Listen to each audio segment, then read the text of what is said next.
Hey, this is Basketball Talk 77, and today's video is a question. Should the Rockets trade James Harden or Russell Westbrook? In this video, we'll be talking about the strengths and weaknesses of both players, and what their trades would mean for the Rockets and how the Rockets would build their team. So, that's all I have to say for an intro, and let's jump right in. The Rockets are 40-24 and 6th in the West today. This is pretty disappointing considering they were 11-3 in the beginning of the season and 2nd in the West. To understand why they had such a steep drop-off, it's important to understand that the micro ball lineup, which is a style the Rockets use that has no traditional center, makes it very easy for opposing centers to score. So this is what led to them having a disappointing season after that 11-3 moment. So what changes should they make? Right now they have 2 MVPs in James Harden and Russell Westbrook, but which should they value more? And should they trade one? Let's think about the ways they could go if they traded one of their star players for another star player.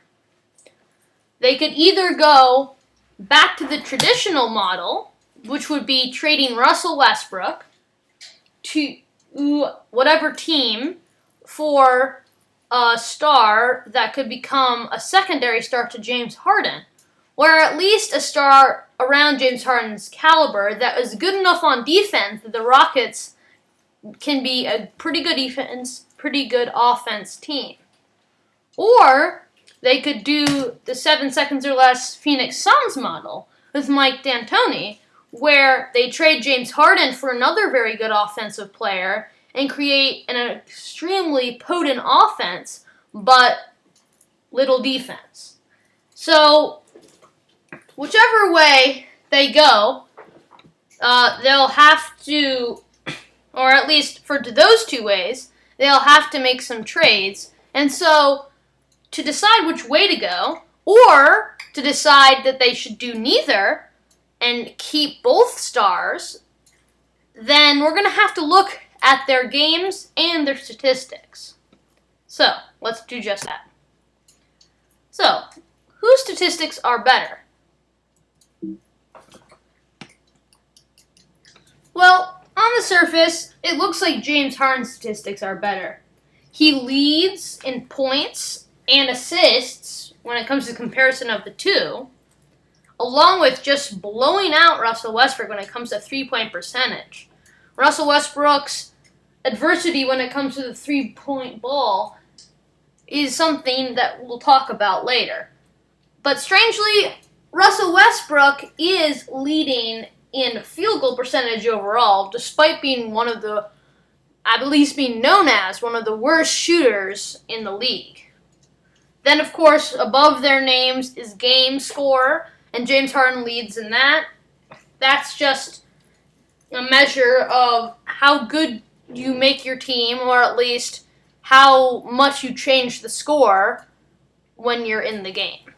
So, it's a pretty lofty and hard to calculate thing, or at least it's not always accurate because, of course, there's 4 other players on the team, so whatever your score is from when you go in to when you go out isn't just you, it's the other 4 people as well.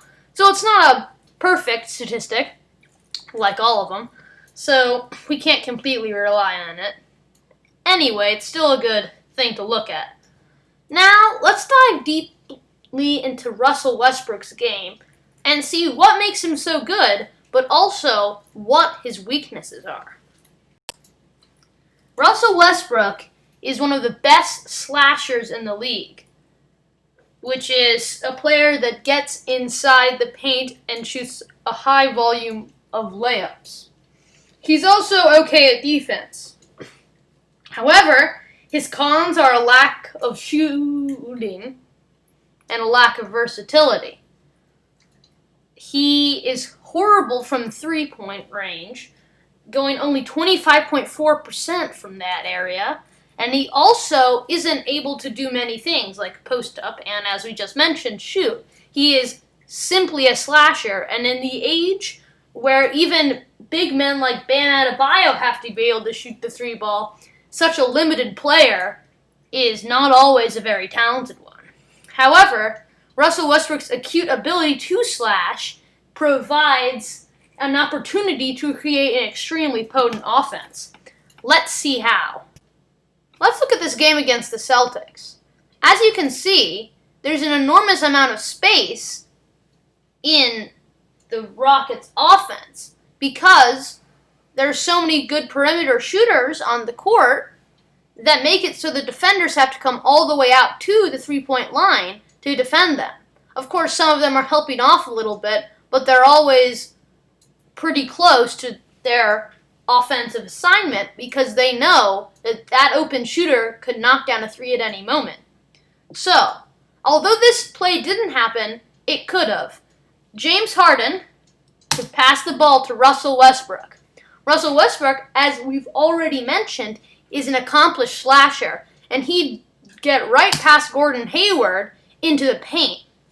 Now, Daniel Tice could try to stop him, but if that happens, then Russell Westbrook would simply make an easy pass to P.J. Tucker. P.J. Tucker is one of the most proficient corner three shooters in the entire league, and he'd have no trouble shooting an open three. Let's look at it from this view as well. The same thing happens. Russell Westbrook drives into the paint, and if a defender tries to stop him, Russell Westbrook makes an easy pass to an open shooter. The defender is stuck in a bad position, having to either give up the open three or the open layup. But seeing it from this position also exposes a flaw if the lineup is not good enough. Let's see here. The blue players represent either players who operate in the post or players who can't shoot the three. So, just like before, Russell Westbrook drives into the paint. However, now some defenders can come and stop him because they either don't have an offensive assignment that can shoot the ball, or their offensive assignment is so close to them, aka the post player, that they can defend both their offensive assignment and the driving Russell Westbrook at the same time. This negates Russell Westbrook's talent, and since he is such a bad shooter, it essentially makes it so that he can't do anything else. And if he's stopped and double-teamed while trying to get into the paint, he is severely less effective.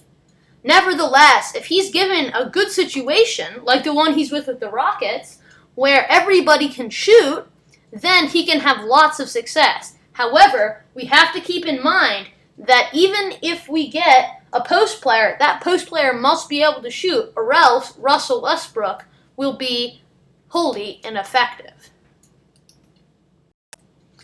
Now let's look at James Harden's game. He too has many good qualities.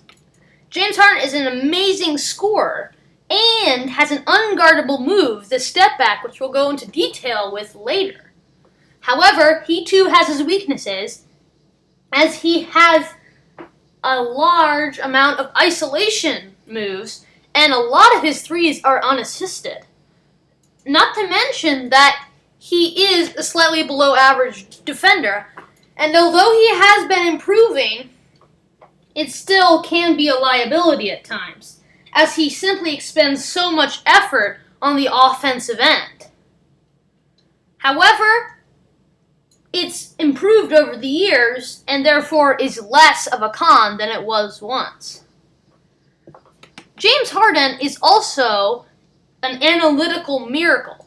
Let's look at his shot tendencies. This is a map of his shot tendencies, and as you can see, he places his shots in the exact areas that are most efficient. The area in the paint and the three-point line. See how he completely doesn't even touch the mid-range area while shooting high volume from both the three and the paint, which makes him one of the most efficient analytical scorers of all time. Not to mention that he did this on purpose, especially making his game so that he was the most efficient he could be. Now, let's look at his step back, his patented move that seems simply unguardable. Let's look at how he does it. First, he drives into the paint, or at least fakes the drive, which then brings his defender with him, as the defender is trying to stop an easy layup. Then, he pulls back and changes his momentum. The defender, however, is still going towards the paint as he hasn't had enough time to correct. Then, James Harden starts to move backwards. However, only now does his defender begin to stop moving backwards and to steady himself. And still at this point, he isn't even really moving forward and he's just standing still. Then, James Harden does arguably the most important step of the move. He steps back, as the name would suggest. Now, finally, his defender begins to move forward. However, at this point, there is a lot of space in between them, and so it's a lot of distance to cover, and James Harden has a lot of room to work with. Finally, James Harden gets behind the three-point line and gets quickly into his shot pocket. His defender finally gets to him, but by then, it's too late as James Harden fires off his shot, which, as he's practiced it enough, can go in a good amount of the time. This move of creating space and moving backward to create enough space that he can center himself and shoot is something that James Harden did himself. And it has revolutionized the game as many young players and other players in general have begun to use the move for their offense. Nevertheless, he still might get traded. Thanks for watching. If you enjoyed this video, then like and subscribe and turn on notifications so that you'll know when part 2 of this video comes out, because it will be the trade scenarios for James Harden and Russell Westbrook. That's all for today, folks. So, see you next time.